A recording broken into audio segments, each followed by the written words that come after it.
Bismillahirrahmanirrahim. Assalamualaikum warahmatullahi ta'ala wabarakatuh. Alhamdulillah. Alhamdulillahirabbil alamin. Wassalatu wassalamu ala sayyidil mursalin wa ala alihi wa sahbihi wa tabi'ahum bi ihsanin ila yaumiddin. Nawaitu ta'alum wa ta'lim wa naf'a wal intifa wal ibadah wal istifadah wal hatha ala tamasuki bi kitabillahi ta'ala wa sunnati rasulihi wa du'a ila huda wa dalalata ala al khairi wa ibtigha'a mardatihi wa qurbihi wa thawabihi subhanahu wa ta'ala. Allahumma faqihna fid din wa alimna ta'wil. Rabbi shrah li sadri wa yassir li amri wahlul 'uqdatam min lisani yafqahu qawli waj'al li waziran min ahli. Bismillahirrahmanirrahim. Alhamdulillah. Kita jumpa lagi dalam kelas Akidah Islamiyah ini dalam kitab Jala'ul Afham. Setelah pertemuan yang lalu kita menyelesaikan tentang sifatun salbiyah, yakni sekarang kita masuk ke sifat yang setelahnya daripada sifatun salbiyah, yaitu sifatul ma'ani. Yang kita kena paham bahwasanya perbezaan hakiki daripada sifat ma'ani dan sifat salbiyah ini kan dua bahagian yang berbeza. Perbezaan hakiki antara keduanya itu adalah kalau sifat salbiyah itu perkara yang tiada. Maknanya tugas daripada sifat salbiyah itu hanya menafikan menafikan hal-hal yang tak pantas bagi Allah Subhanahu wa taala dan tak layak bagi Allah Subhanahu wa taala. Akan tetapi berbeza dengan sifatul ma'ani, yang mana tugasnya sifatul ma'ani ini adalah memberikan atau mengisbat. Maknanya kita berikan kepada Allah perkara-perkara yang mulia, tak macam itu maknanya. Sifat ma'ani tugasnya adalah memahamkan bagi kita bahwasanya Allah itu mempunyai sifat-sifat yang membuat Allah itu sempurna. Begitu pula sifat salbiyah memahamkan bagi kita bahwasanya Allah itu tak pantas sifat-sifat, ada beberapa hal yang tak pantas bagi Allah. Dan adat ahli sunnah wal jamaah itu biasanya kalau membahas tentang hal-hal yang berkaitan tentang sifatun salbiyah, tentang tanzih, maknanya mensucikan bagi Allah, kepada Allah, atas Allah hal-hal yang tak pantas bagi Allah, itu biasanya mereka itu detail, yakni Allah itu tak punya anak, Allah itu tak punya istri. Itu hal-hal semacam itu oleh syariat didetailkan. Karena itu ada yang namanya qidam, baqo. Padahal sebenarnya wajibul wujud sendiri itu sudah otomatis seperti yang dikatakan di dalam kitab Sanusiyah, bahwasanya wajibul wujud sendiri itu sebenarnya sudah bisa difahami daripada wajibul wujud itu sifatul qidam wal baqo. Sebenarnya seperti itu. Maknanya kita tak sebutkan qidam wal baqo pun, kita hanya sebutkan wajibul wujud pun, sebenarnya qidam wal baqo itu masuk di dalam wajibul wujud. Cuma kenapa disebutkan? Karena memang cara bagaimana ahli sunnah itu menjelaskan pasal sifat-sifat salbiyah ini detail. Hal-hal yang berkaitan tentang pensucian Allah, pensucian akal kita daripada hal-hal yang tidak layak bagi Allah itu harus didetailkan. Karena kalau kita hanya merasa cukup daripada sifat yang lebih umum tanpa menyebutkan sifat yang lebih khusus, kadangkala itu orang itu tak paham. Nah, tak paham di dalam ilmu akidah ini berbahaya. Anda tak paham di dalam fikih, mungkin berdosa, tapi tak paham di dalam akidah, resikonya itu kufur. Resikonya itu apa? Kufur. Minimal kalau berdosa pun jelas level dosanya itu jauh lebih besar daripada Anda tersilap paham di dalam fikih. Karena yang namanya dosa itu berlevel-level ya. Karena itu di dalam Islam ada yang namanya dosa kecil dan dosa besar. Maknanya ada dosa yang pekat, ada dosa yang nipis. Di dalam dosa besar pun ada yang berlevel-level, ada dosa yang dosanya paling tinggi, ada yang di bawah tinggi, terus macam-macam. Yang paling tinggi syirik. Maknanya hal-hal yang berkaitan tentang akidah itu silap sikit saja berbahaya. Karena itu para ulama ahli sunnah itu tidak cukup untuk menyebutkan akidah-akidah yang tak pantas bagi pada Allah yang wajib kita yakini itu dengan perkara yang umum, akan tetapi lebih didetailkan agar kita itu tak tersilap paham. Berbeza dengan hal-hal yang berkaitan dengan memberikan kesempurnaan bagi Allah seperti sifatul ma'ani. Itu tolak ukurnya adalah memberikan hal-hal yang memberikan hal-hal yang sempurna kepada Allah Subhanahu wa taala, minimal di dalam akal kita. Itu ahli sunnah itu siap ya.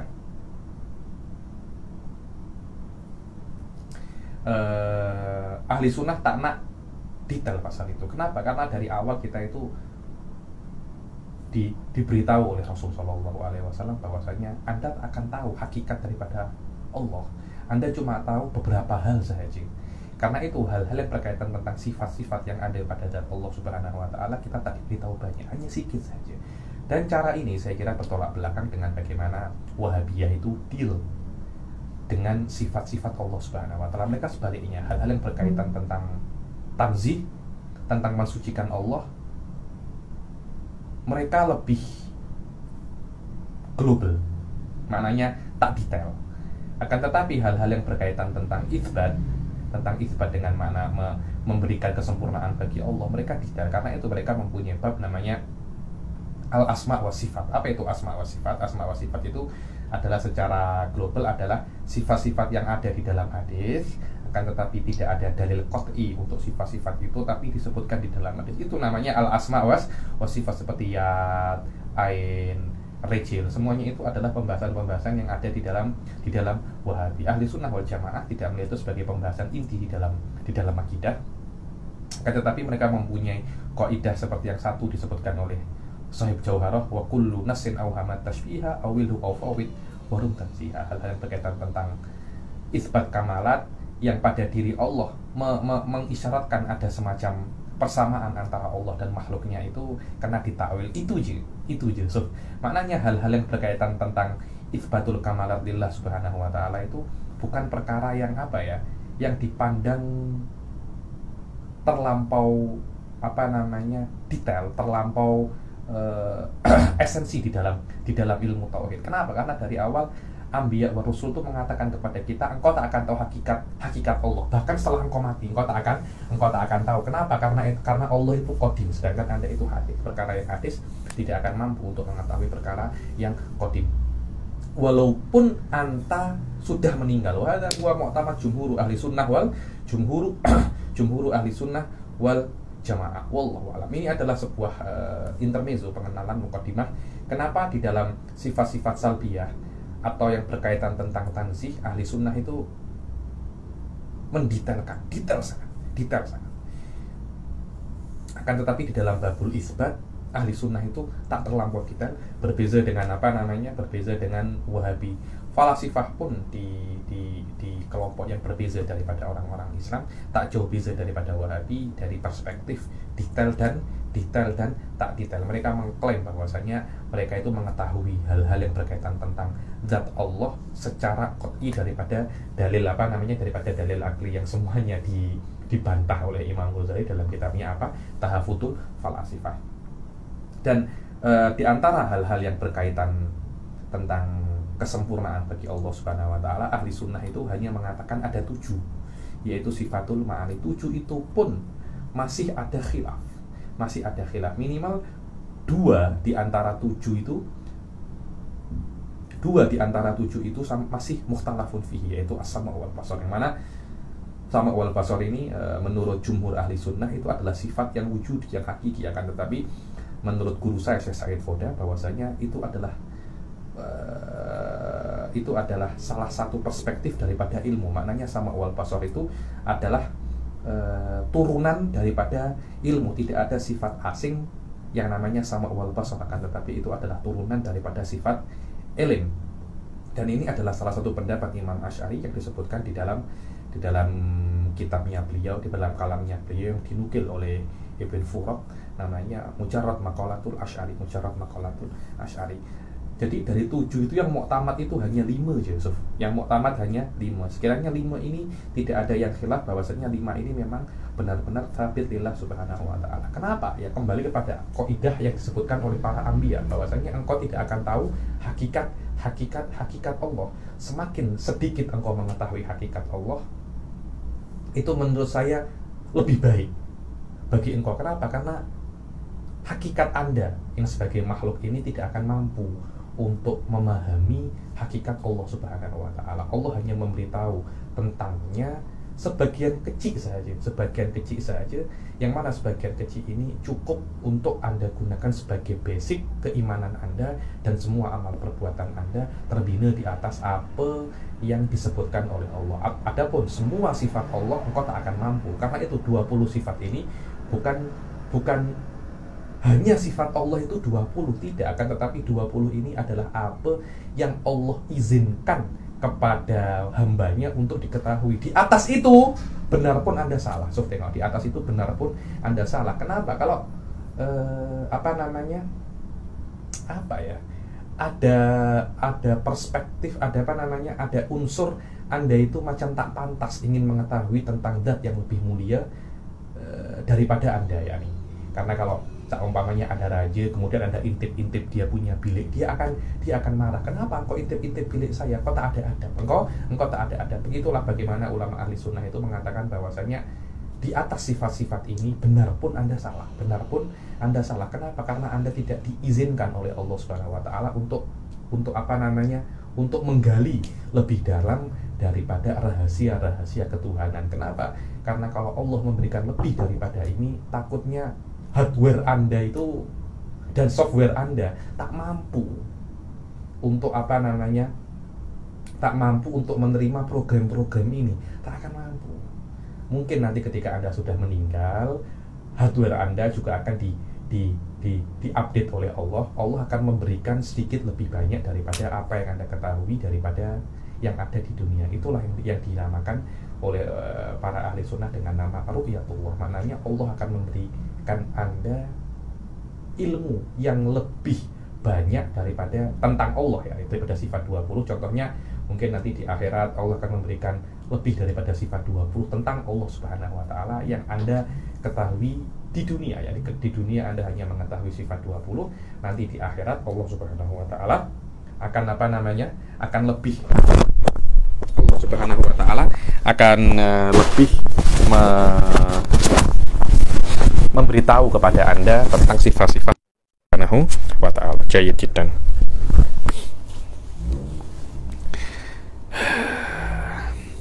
Sekarang kita masuk ke dalam sifatul ma'ani, yaitu apa? Yang pertama adalah al-qudrah. Kita tak akan bahas semuanya sifatul ma'ani, saya usahakan untuk minimum kita sampai sifat as-sama wal basar. As-sama wal basar, kalau terlampau banyak nanti malah tak faham. Al-qudrah, apa itu qudrah? Hiya sifatun. Hiya apa? Sifatun. Kata-kata sifat ini, dia ini nakirah. Dia ini apa? Nakirah. Makna nakirah ini dia tak tampak. Dia tak tampak dan tidak diketahui. Karena itu dia itu nakirah. Berbeza dengan kawannya yang namanya ma'rifah. Dikatakan dia itu ma'rifah karena dia itu masyhur dan ma'ruf dan boleh untuk diketahui. Dikatakan sifat, maknanya dengan uslub nakirah untuk isyarat bahwasanya engkau tak akan tahu hakikatnya. Yang engkau tahu bahwasanya qudrah itu adalah sifat itu je. Sebuah sifat. Yang mana sifat ini qadimatun bidzatihi ta'ala. Dia itu qadimah dan qaimah bidzatihi ta'ala. Makna qaimah ai maujudah bidzatihi ta'ala, maknanya qudrah ini tidak bisa untuk ada tanpa adanya zat. Maknanya zat, maknanya qudrah ini ada pada ada pada zat, dan dia itu qadimah, bukan maknanya dulu Allah itu tak qadir kemudian menjadi qadir, tak ada semacam itu. Yujidu biha wa yu'dim, maknanya dengan qudrah inilah Allah itu menciptakan. Maknanya qudrah ini lawazimnya taksir maknanya itu menciptakan dan mentiadakan. Secara jumhur ulama bahwasanya memang qudrah ini mempunyai mempunyai guna, kalau secara terjemah bebasnya ya, gunanya qudrah pada zat Allah itu untuk menciptakan. Itu secara ittifaq, sepakat ahli sunnah seperti itu. Adapun ada pendapat lain mengatakan juga kalau qudrah itu bisa untuk mentiadakan. Bisa untuk apa?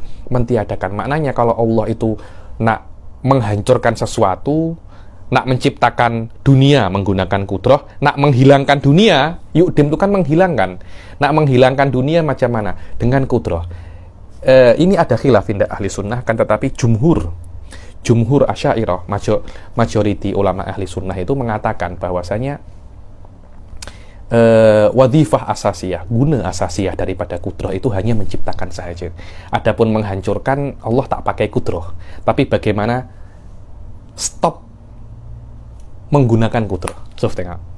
Macam mana itu Habib? Iya, jadi semacam ini, Suf. Contohnya manusia. Manusia itu ada dua hal pada manusia. Yang pertama adalah tubuhnya manusia dan sifat-sifat yang ada pada manusia seperti detak jantungnya, nafasnya, atau kalau di dalam bahasa mantiknya dikatakan jisim wal arad. Jisim wal arad. Ada jauhar wal arad. Manusia terdiri daripada dua hal ini. Kalau Allah nak ciptakan manusia, mudah, Allah tinggal ciptakan badannya manusia dan semua sifatnya. Yang mana hakikat daripada sifat itu, dia akan terus ada, kemudian tiada. Jadi ketika Allah itu contohnya memberikan nafas, ya, hakikat daripada nafas itu sekarang bernafas, kemudian tidak, bernafas, tidak. Jadi menghirup, melepaskan, menghirup, melepaskan. Begitulah yang namanya arad. Dia akan ada pada detik pertama, kemudian pada detik kedua dia akan tidak ada, kemudian Allah terus menciptakan arad-arad yang lain. Maknanya Allah akan terus menciptakan detak jantung, Allah akan terus menciptakan nafas-nafas kita detik per detik. Maknanya detak jantung yang pertama itu bukan detak jantung yang kedua. Detak jantung yang pertama adalah nikmat, detak jantung yang kedua adalah nikmat, ketiga adalah nikmat, keempat adalah nikmat. Begitu pula nafas-nafas yang ada ini, nafas yang pertama adalah nikmat, yang kedua adalah nikmat, terus seperti itu. Yang mana tubuh manusia tidak akan ada kecuali dengan nikmat-nikmat ini yang terus diciptakan oleh Allah detik per detik. Ketika Allah itu nak mematikan manusia, Allah tinggal tidak menciptakan nikmatnya. Ini namanya i'dam. Bukan maknanya ketika Allah nak mematikan manusia, Allah menciptakan kematian, kemudian kematian itu akan menghilangkan kehidupan. Bukan seperti itu. Kalau Allah nak menghilangkan kehidupan, Allah tinggal stop supply nikmat yang ada pada manusia daripada detak jantungnya, nafasnya. Inilah bagaimana cara Allah menurut jumhur ahli sunnah itu untuk mentiadakan sebuah benda dengan cara menstop supply aradnya, dengan cara menstop supply nikmatnya. Allah memberikan supply nikmat kepada manusia, kepada alam semesta. Di dalam ulama sufiyah dikatakan madad, ya Allah. Menurut definisi, menurut istilah mutakalimin dikatakan ini adalah ta'alluqul imdad. Inilah sedikit tentang bagaimana khilaf di dalam masalah kudroh di dalam masalah kudroh, yang mana gunanya kudroh itu menciptakan dan mentiadakan. Cuma ahli sunnah khilaf bagaimana cara Allah mentiadakan. Tidak sedikit daripada ahli sunnah mengatakan bahwasanya mentiadakan ya memang mentiadakan ya memang dengan Allah. Caranya dengan mentiadakan dengan kudroh, maknanya Allah menciptakan dengan kudroh, juga mentiadakan dengan kudroh, maknanya Allah menciptakan sesuatu atau menciptakan sebuah zat atau sebuah makna. Dengan adanya makna itu, perkara yang ada itu menjadi tiada. Tak silap ini adalah pendapatnya Dasuki daripada ulama il-Azhar. Yani maknanya tak sikit daripada ahli sunnah itu mengatakan bahwasanya kudroh pun juga bisa mentiadakan. Tugasnya bukan hanya menciptakan. Qala ta'ala, sekarang dalil bahwasanya Allah itu mempunyai sifat kudroh innallaha ala kulli syai'in qadir, bahwasanya Allah itu mampu terhadap segala sesuatu. Yang mana Anda kena paham bahwasanya kudroh itu dia itu hanya bisa menciptakan perkara-perkara yang mungkin. Maknanya zona aktifnya kudroh, dia itu bisa untuk intervensi di dalam perkara-perkara yang mungkin.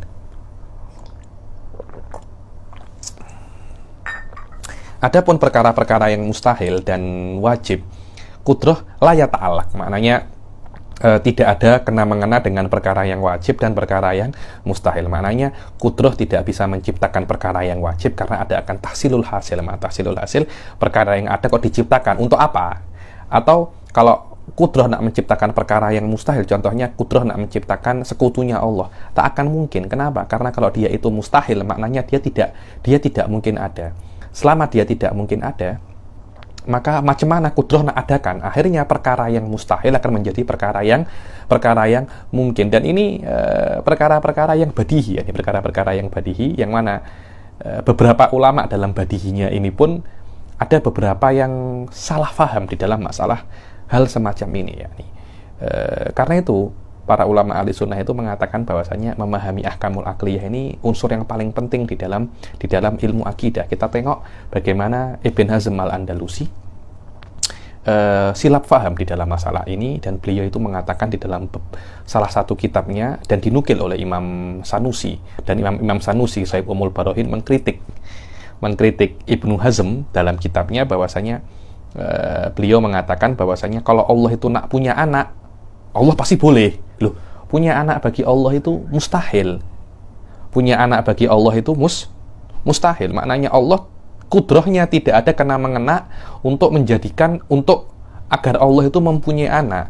Kenapa? Karena ini adalah mustahil bagi Allah. Kalau anak mungkin bagi Allah, maknanya anak itu bukan mustahil, tapi perkara yang mungkin. Ketika perkara yang mungkin, kudrah akan bisa intervensi di dalamnya kan. Tapi karena anak itu mustahil bagi Allah Subhanahu wa taala, maka kudrah itu tak ada kena-mengena dengan membuat bagi Allah itu anak. Ibn Hazm tersilap faham di sini, padahal Anda tahu Ibn Hazm itu salah seorang ulama yang sangat best sekali kalau Anda belajar fikih komparasi, fikih muqaron. Kitabnya Ibn Hazm itu termasuk referensi yang paling muktamad, yaitu namanya Al-Muhalla fil Athar, tentang sebuah ensiklopedia di dalam masalah fikih muqaron, terutama di dalam madhab adz-dzahiriyah. Kan tetapi memang di dalam masalah akidah ada beberapa mukhalafat, yakni belum tentu orang itu alim di dalam fikih, alim di dalam akidah, belum tentu orang itu alim di dalam hadis, alim di dalam fikih. Itu hal-hal yang berbeza-beza, semua mempunyai majalnya masing-masing. Anda akan menjadi offset kalau Anda itu mungkin, oh saya ini alim bahasa, cakap pasal akidah. Oh, saya ini alim akidah, cakap pasal bahasa. Itu semuanya akan offset. Kenapa? Karena itu bukan bidang Anda. Akan terlepas dan akan tersilap Anda di situ. Confirm itu. Cuma ya ujian Allah pada dunia ini, tersilap di dalam perkara-perkara agama ini tidak ada hukumnya di dunia, ya nih. Tidak ada yang masuk penjara, tidak ada apa. Saya tengok banyak orang-orang itu tersilap pasal agama dimanapun, bukan hanya di Indonesia dan di Malaysia, dimanapun atau tersilap pasal agama. Jarang saya tengok karena tersilap cakap pasal agama, atau mungkin dia bukan orang ahli agama, cakap pasal agama kemudian masuk penjara, tak ada. Coba dokter, bukan dokter tapi cakap pasal dokter, tulis apa? Tulis resep dokter. Anda bukan dokter tapi Anda tulis resep dokter, tak akan sampai 2-3 hari pasti datang polis akan tangkap Anda. Coba Anda bukan orang ahli fikih, cakap pasal fikih. Saya sampai sekarang saya belum pernah tengok ya nih ada problem di situ. Kenapa? Karena banyak pada zaman sekarang itu orang-orang itu macam meremehkan pasal agama. Dan ini adalah ujian dari Allah bagi kita, ya nih. Memang tak akan ada hukum secara langsung di dunia, tapi ingat, ada hukum lain selain hukum dunia, tahu, hukum di akhirat. Belum tentu tidak ada hukum di dunia tidak ada di akhirat, belum tentu itu. Belum tentu ada hukum di dunia Anda juga sama dihukum di akhirat, itu belum tentu. Tidak ada talazum bainahuma. Ini adalah perkara yang kena kita fahami, yani wallahu alam. Wa qala ta'ala wa ma kana Allah liyu'jizahu min syai'in fis samawati wala fil ardi innahu kana aliman qadira. Dibilang tidak ada sesuatu pun yang boleh membuat Allah itu lemah di dunia atau di akhirnya. Allah tak mampu buat sesuatu di dunia, tidak ada. Semua hal Allah boleh buat di dunia, di langit, di bumi dan di langit, Allah mampu semua. Innahu kana aliman qadira. Allah itu maha tahu dan maha mampu. Allah itu maha tahu dan maha mampu. Kemudian setelah sifatul qudrah adalah sifatul iradah. Anda kena paham ya, sifatul iradah ini menurut saya sifat yang sangat esensi sekali. Mungkin termasuk sifat yang paling penting di antara sifat-sifat yang 20 ini. Kenapa? Karena di dalam iradah ini akan ada banyak sekali khilaf antara firaq, yakni bahkan Syekh Said Foda itu mengatakan hampir setiap firqah daripada firqah Islamiyah, puak golongan Islam atau tak Islam itu mempunyai problem di dalam masalah di dalam masalah iradah. Free will. keinginan yang mutlak tidak akan bisa untuk difahami kecuali menurut madhab ahli sunnah wal jamaah.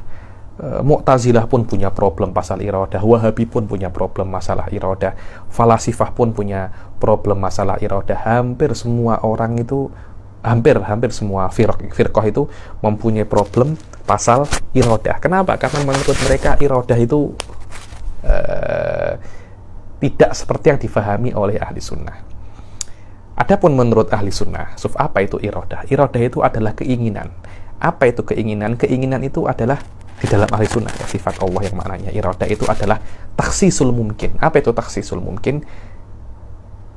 Allah dengan iradahnya mengkhususkan sesuatu itu dengan sebagian sifat yang mampu sesuatu itu untuk menerima. Contohnya ini adalah MP3.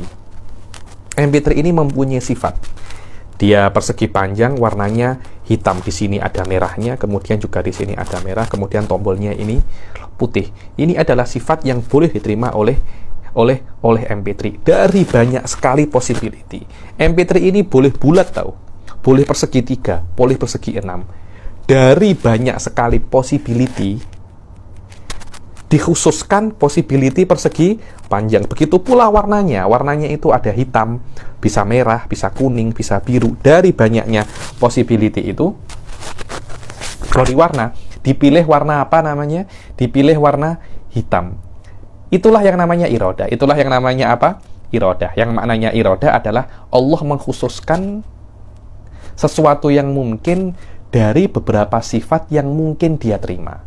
Dari yang mungkin dia terima, Allah ambil salah satu. Bumi ini seperti bola. Mungkin saja bumi ini seperti sosis, seperti samosa, seperti ada orang Habib, bolehkah bumi seperti karipap? Boleh, tidak ada masalah. Cuma daripada bentuk-bentuk yang ada ini, Allah mengkhususkan bumi ini sebagai apa namanya?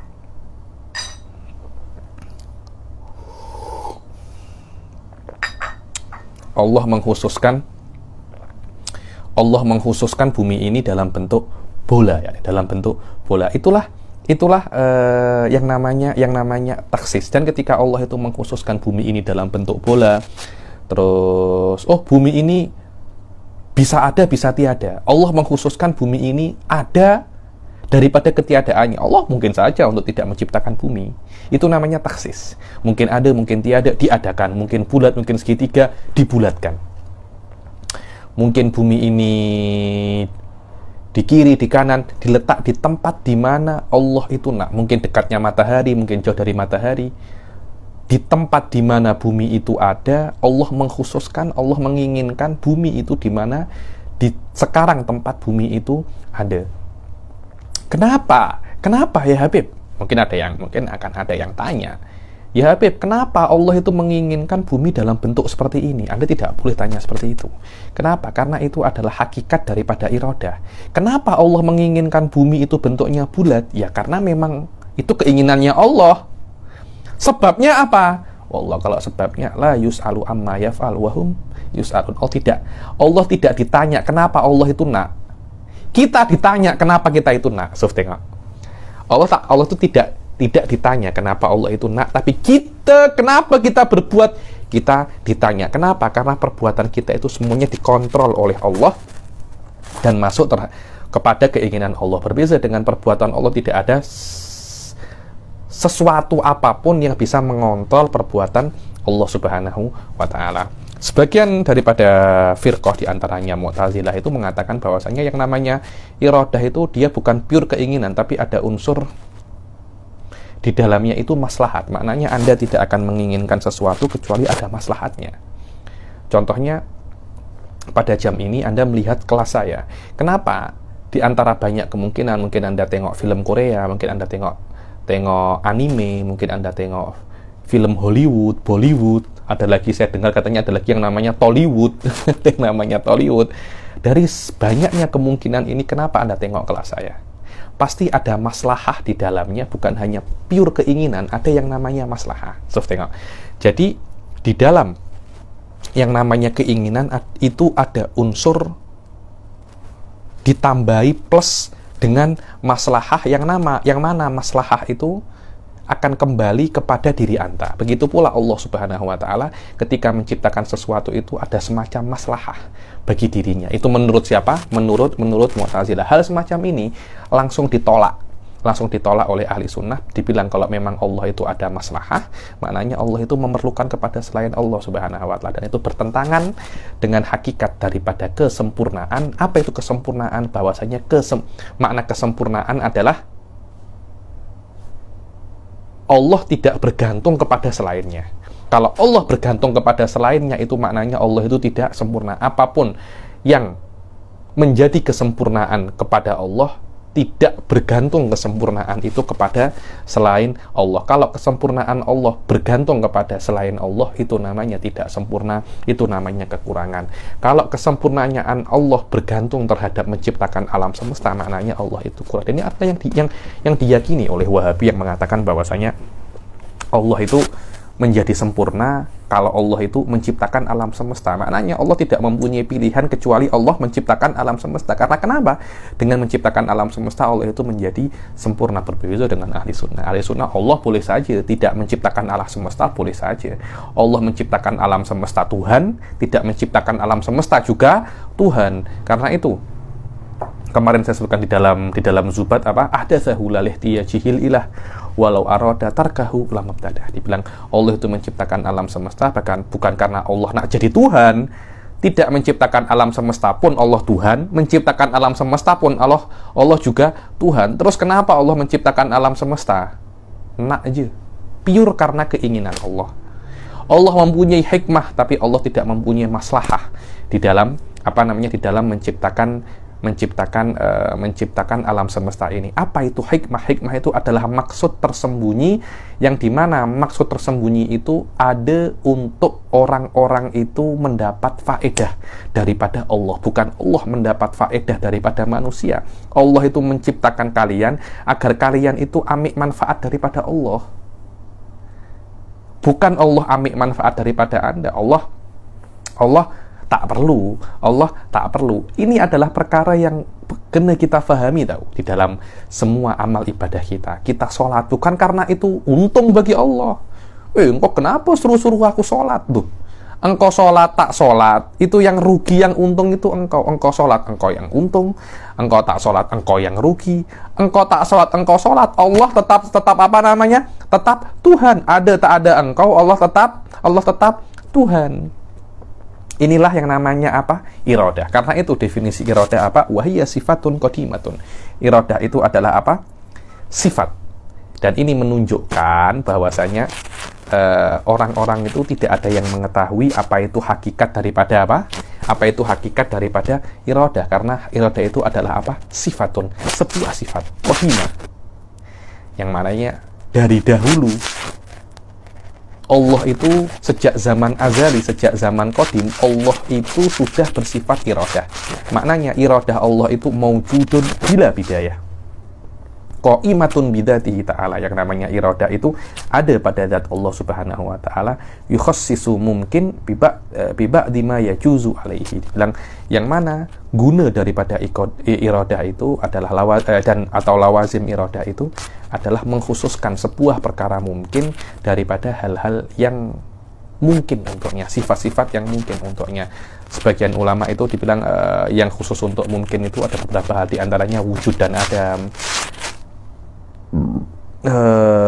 tul wal kisor, kita itu tinggi ataupun kecil. Ada beberapa hal ya. Yang penting sifat-sifat yang boleh, yang mungkin untuk suatu benda dipersisikan mana yang ada, itu semuanya menggunakan sifatul apa? Iradah. Fahuwa subhanahu wa ta'ala lahu an yatasarrafa fil kauni hasba masyiatihi wa iradatihi wa hikmatihi. Maka Allah Subhanahu wa ta'ala itu boleh untuk bertasarruf, berbuat di dalam alam semesta ini terpulang kepada keinginannya. Masyiah wal iradah itu maknanya satu ya. Maknanya apa? Maknanya satu. Maknanya satu. Wahabi tak masyiah beza, iradah apa namanya? Iradah beza. Ahli sunnah tak masyiah dan iradah itu sama. Hikmah apa? Hikmah itu adalah biasanya juga dinamakan iradah juga, cuma biasanya hikmah itu adalah maksud tersembunyi daripada alam semesta, yang maksud ini kembali kepada maslahat kepada manusia. Jadi, apa hikmah daripada sholat? Untuk mendidik jiwa Anda, bukan untuk Allah ambil untung daripada sholat Anda, bukan seperti itu. Untuk mendidik untuk mendidik jiwa Anda. Jiwa Anda tidak mendidik atau terdidik, itu semuanya terpulang kepada Anda, keuntungan dan kerugian Anda. Terdidik atau tidak terdidik, Allah tidak akan untung dan tidak akan tidak akan rugi. Fayaj'alu hadza tawilan au qasiran. Maka Allah itu bisa menjadikan perkara ini panjang, perkara ini pendek, hasanan au qabihan, baik ataupun buruk, au aliman au jahilan, hasanan au qabihan. Ini sebuah isyarah daripada Sayyid Muhammad bahwasanya hasan au qabih itu semuanya terpulang kepada Allah Subhanahu wa taala. Baik dan buruk itu terpulang kepada Allah. Perkara yang baik yang dipuji oleh Allah, yang dipuji oleh syariat, perkara yang buruk itu adalah yang tidak dipuji oleh Allah, yang tidak dipuji oleh syariat. Berbeza dengan beberapa firq yang mengatakan bahwasanya baik dan buruk itu terpulang kepada akal. Maknanya apa yang akal tengok baik dia baik, yang tengok buruk dia buruk. Tidak seperti itu. Baik dan buruk dengan makna mendapat pahala atau mendapat dosa itu semuanya terpulang kepada Allah Subhanahu wa taala. Au aliman au jahilan, atau ini orang ini alim ataupun jahil, pandai ataupun bodoh, di tempat ini atau di tempat yang lain. Pada saat ini Anda tengok video saya atau tidak tengok video saya, semuanya itu terpulang kepada Allah Subhanahu wa ta'ala. Karena itu para habaib itu selalu meminta kepada Allah itu taufik. Apa itu taufik? Taufik itu adalah Allah menginginkan kepada kita itu kita ada di dalam perkara yang taat. Kenapa? Karena kita taat atau tidak taat itu semuanya terpulang kepada keinginan Allah Subhanahu wa ta'ala. Dan kita meminta, ya Allah, inginkanlah kami dalam ketaatan. Itulah yang namanya apa? Taufik. Qala ta'ala, innama qauluna li syai'in idza aradnahu an naqula lahu kun fayakun. Dalil nakli Allah itu mempunyai sifat iradah adalah idza aradnahu. Dibilang kalau kami ini nak sesuatu, kami cuma tinggal cakap apa? Kun fayakun. Wa qala ta'ala wa rabbuka yakhluqu ma yasha'u wa yakhtar. Dibilang Allah itu menciptakan apa yang Dia nak, ma yasha. Di sini maknanya al-iradah wal masyiah itu sama. Wa yakhtar, dan Allah pilih mana yang nak. Maka lahumul khiyarah. Mereka tak ada pilihan. Loh, memang beberapa isu kita tak punya pilihan. Isu kita lahir di mana? Anda ada pilihan? Saya orang Indonesia, apakah saya ada pilihan? Oh, saya nak jadi orang Amerika, tak ada pilihan. Saya nak jadi orang Europe, tak ada pilihan. Sudah, maka lahumul khiyarah. Salat itu lima waktu, anta tak ada pilihan. Subhanallah wa ta'ala amma yusyrikun.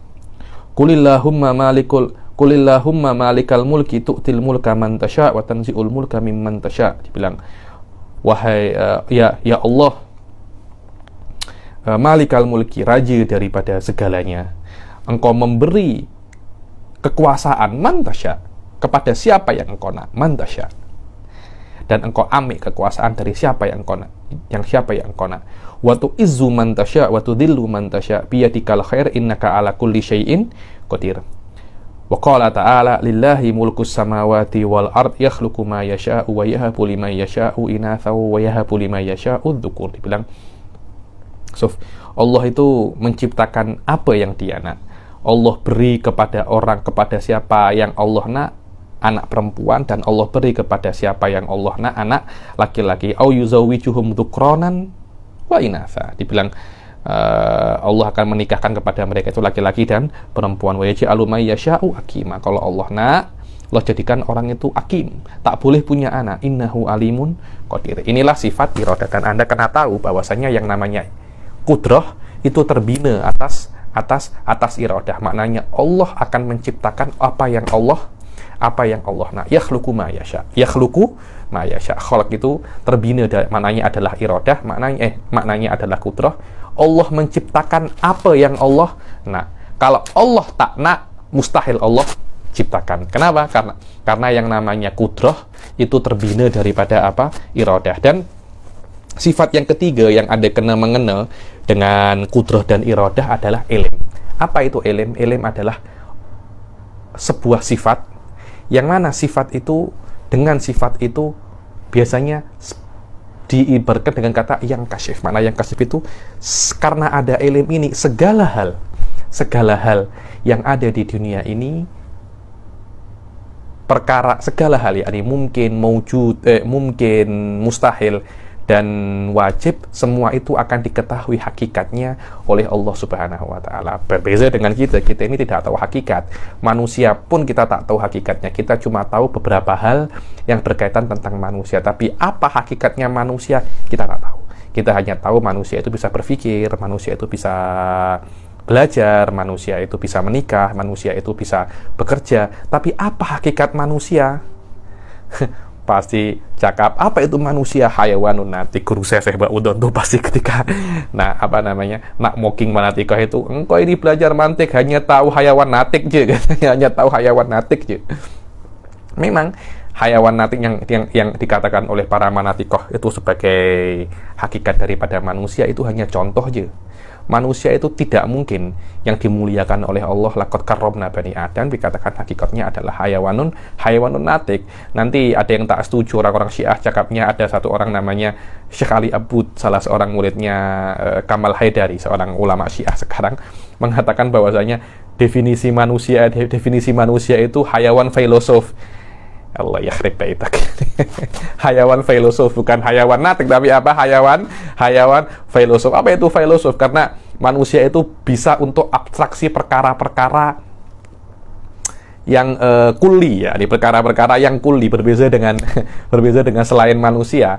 Hewan-hewan itu tidak bisa untuk abstraksi, manusia boleh abstraksi, dan abstraksi itulah yang dikatakan di dalam ilmu filsafat namanya makulat falsafiyah. Karena itu didefinisikan manusia itu hayawan apa?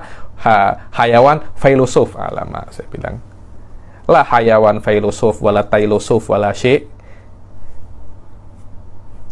Definisi manatikoh hayawan natik itu hanya sebagai contoh saja. Bukan itu hakikat daripada manusia. Yang mengetahui hakikat daripada manusia hanya Allah Subhanahu wa Ta'ala. Contoh yang digunakan oleh manatikoh hanya agar kita itu memahami ilmu mantik, dan digunakan untuk memahami apa itu hudud, apa itu kulliyatul khomes, apa itu di dalam bab-bab yang mantik. Dalam bab-bab di dalam mantik digunakan hayawan natik ini untuk memahamkan bab-bab itu, bukan maknanya hakikat daripada manusia itu adalah hayawanun natik. Itu je sebenarnya, itu je. Maka ilmu Allah itu ketika yata'allaq bisyai', maka ilmu Allah itu akan sampai ke ke dalam-dalamnya, dan mengetahui segala yang berkaitan tentang benda itu. Kan itu yang kasyif inkisyafan taman, sekiranya tidak mungkin berbeza dengan apa yang diketahui oleh ilmu Allah Subhanahu wa Ta'ala. Karena itu al-ilm huwa sifatun, sebuah sifat, menandakan bahwasanya hakikat daripada sifat ini tidak kita ketahui. Qadimah, maknanya sifat Allah itu yang namanya ilm itu tidak ada awal. Qaimatun bidzatihi, ada pada zat Allah Subhanahu wa Ta'ala. Ya'lamu bihal asya, yang mana dengan ilmu itu Allah itu mengetahui asya, semua perkara yang mustahil, perkara yang mungkin, perkara yang wajib, semuanya diketahui oleh Allah Subhanahu wa Ta'ala. Qala ta'ala innallaha bikulli syai'in alim, bahwasanya Allah itu mengetahui segala sesuatu. Bikulli syai'in alim, bikulli syai'in. Kata-kata syai' ini ada dua makna syai', ya. Makna syai' itu kadang-kala perkara yang ada atau perkara yang bisa disebut. Karena itu syai' daripada masyi' yang diinginkan, atau Syekh Said pernah mengatakan syai' itu alladzi yumkin an yudhkar, sesuatu yang bisa disebut namanya apa? Syai'. Ada apa tidak ada, yang penting bisa disebut, itu namanya syai'. Maknanya Allah mengetahui segala sesuatu yang bisa disebut, apapun itu. Maknanya segala sesuatu ada atau tidak ada, Allah apa? Mengetahui segalanya. Wa qala ta'ala wa annallaha qad ahata bikulli syai'in ilma, bahwasanya Allah itu sudah ahata. Makna ahata itu menguasai dan mengetahui segala hal sampai ke detail-detailnya. Wa qala ta'ala wa indahu mafatihul ghaib la ya'lamuha illahu wa ya'lamu ma fil barri wal bahr, dibilang, dan Allah itu mempunyai mafatihul ghaib. Mafatih maknanya kunci-kunci yang gaib, kunci-kunci perkara yang gaib yang tidak diketahui, yang tidak mengetahuinya kecuali apa? Allah Subhanahu wa Ta'ala. Allah mengetahui apa yang ada di darat dan ada yang di laut. Wa ma tasqutu min waraqatin illa ya'lamuha. Dibilang tidak ada satu daun pun yang jatuh kecuali Allah tahu. Dan tidak ada satu habbah, satu biji pun fi dhulumatil ardi, di kegelapan bumi, di pelosok, di dalam-dalam goa, kecuali Allah mengetahuinya. Wala ratbin, perkara yang basah, perkara yang kering, illa fi kitabim mubin, kecuali sudah di dalam lauhil mahfud, dan semuanya ditulis dengan ilmu Allah Subhanahu wa Ta'ala, dan Allah semua mengetahuinya. Wa qala ta'ala wa laqad khalaqnal insana wa na'lamu ma tuwaswisu bihi nafsuh. Dan kami ini sudah menciptakan manusia, dan kami tahu apa yang mewaswah, apa yang mengganggu jiwanya. Kami ini tahu semuanya, katanya. Wa nahnu aqrabu ilaihi min hablil warid, dan kami ini lebih dekat daripada nadinya, daripada apa nadinya. Maknanya apa yang manusia lakukan kami ini tahu, cuma kami ini tak buat apa-apa, kami tak ada pada di dunia, nanti semua hisabnya akan di akhirat. Karena itu ahli sunnah mengatakan Allah itu yumhil wala yuhmil, Allah itu beri kesempatan kepada manusia yang tak bertaubat untuk bertaubat selagi dia bisa. Bukan maknanya Allah tak buat apa-apa, Allah itu mengabaikan, tak, semua dicatat oleh Allah. Allah semua tahu, tak dibalas sekarang karena akan ada hisab pada hari kiamat. Dan sifat yang selanjutnya adalah haya. Haya ini apa? Haya ini dia sifat yang dia tidak mempunyai ta'aluk, berbeza dengan kudrah, iradah, dan ilm ya. Kudrah itu ta'aluknya dengan mumkinat, iradah ta'aluknya dengan mumkinat, ilm itu ta'aluknya dengan mumkinat wal mustahilat wal wajibat. Adapun haya itu dia tidak mempunyai ta'aluk. Akan tetapi dengan adanya haya ini, Allah itu boleh bersifat ilm, iradah, dan kudrah. Kenapa? Karena kalau tidak ada haya, maknanya ini bukan perkara yang hidup. Tuhan itu bukan perkara yang hidup. Kalau Tuhan bukan perkara yang hidup, dia tidak akan mempunyai sifat kudrah, ilm, dan iradah. Karena yang mempunyai kudrah, ilm, dan iradah, dia itu harus perkara yang hidup. Ini, dinding ini, dia tidak mempunyai kudrah, ilm, dan iradah. Selama dia tidak mempunyai kudrah, ilm, dan iradah, dia juga tidak hidup. Benda yang tidak mempunyai kudrah, ilm, dan iradah, dia tidak hidup. Tapi orang yang hidup belum tentu dia mempunyai kudrah, ilm, dan iradah.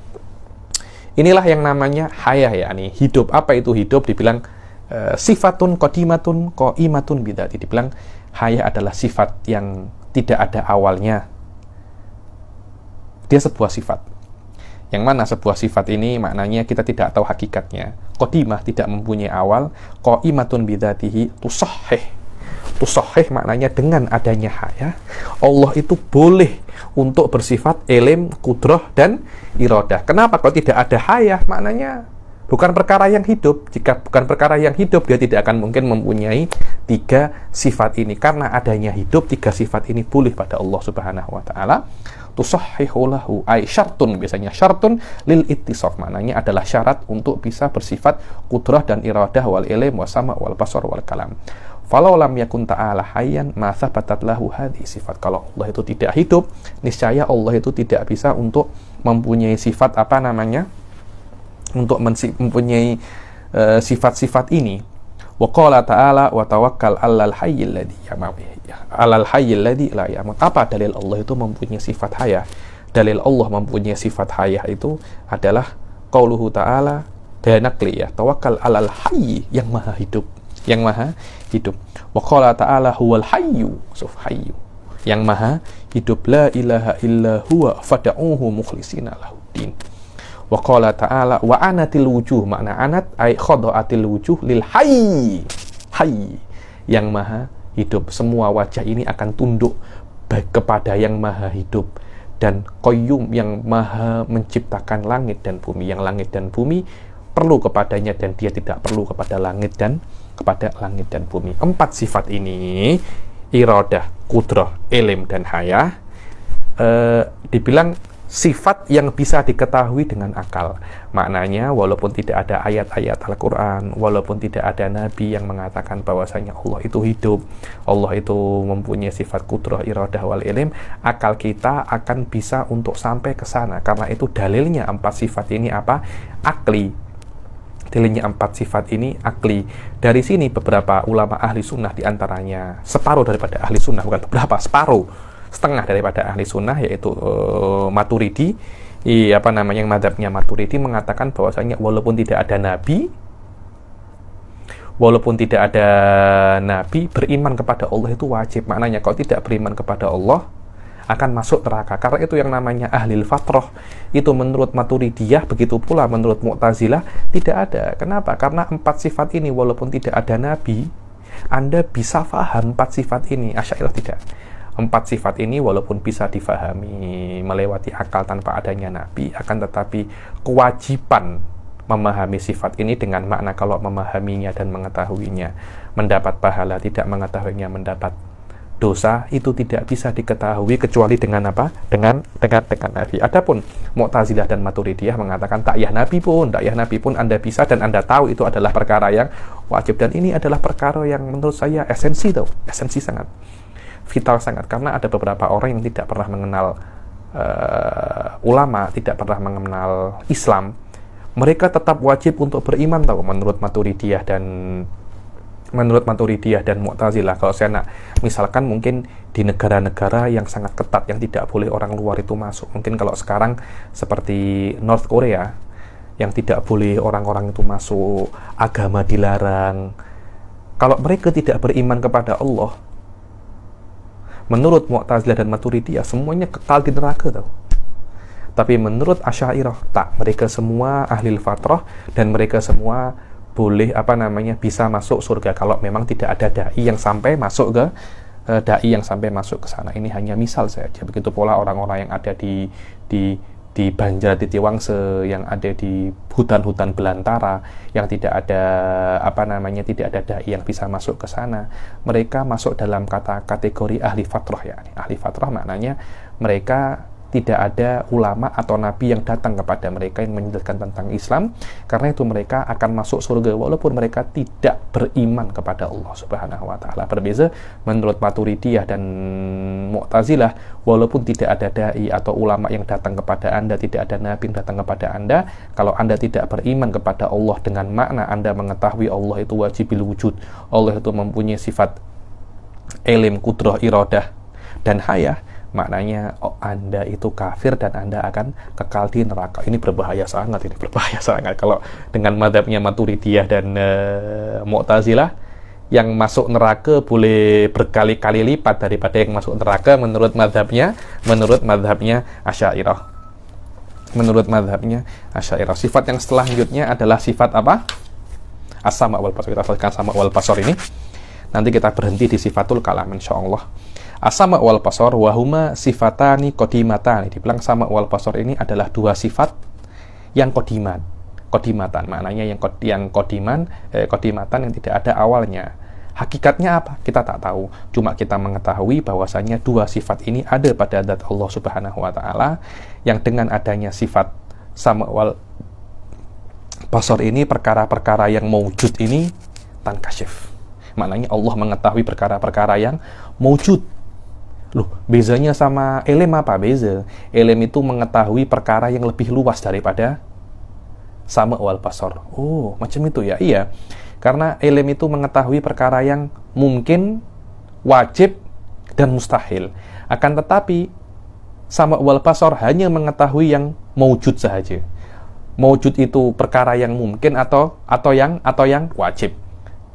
Tapi sama' wal basar tidak mengetahui sama' wal basar tidak mengetahui perkara yang mustahil. Kenapa? Karena perkara yang mustahil ini bukan perkara yang mawjud. Fallahu ta'ala sami'un yasma'u kulla syai'in, hatta dibilang Allah itu maha mendengar sampai Allah itu mendengar segala sesuatu.